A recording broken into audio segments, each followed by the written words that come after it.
What's up, guys?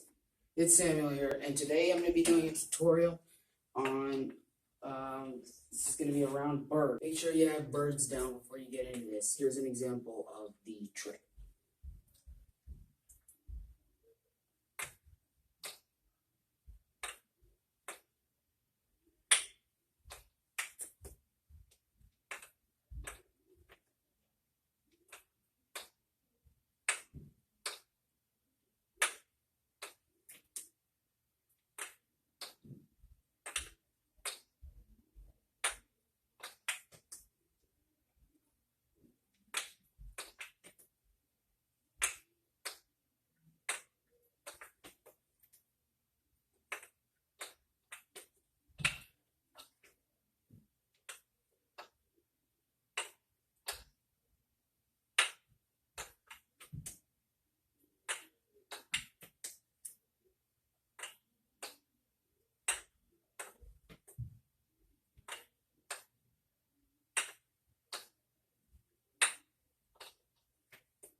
Alright, so there's an example of the trick.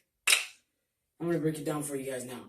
So, the first thing you need to know is, well, obviously, big cup to bird. So with this one, all we're going to do, you're going to pull it up into big cup, of course. You want to make sure that the hole is facing towards you so that you can see it, or if not, a little bit up. This is going to create a variance from the big cup to the bird. Now, it's going to take some practice, of course, but you'll be able to get it, again, with time. And this is just, you're going to turn your wrist over, like you would be looking at your watch, almost. Only on the right hand.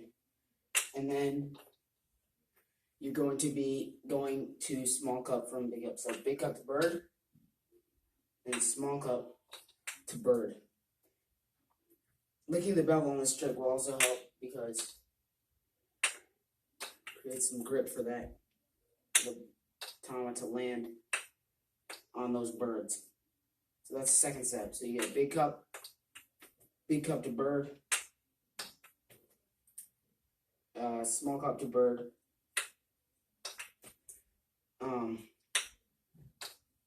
like that. And then after you do that, then it's going to be bottom cup to bird. So with the bottom cup to bird, excuse me, sorry, I didn't go over the small cup. Small cup to bird, you're just going to throw it up, rotate your hand over, and bend your knees a little bit, not too much, but you may find that bending your knees a little bit will help with cushioning the tama.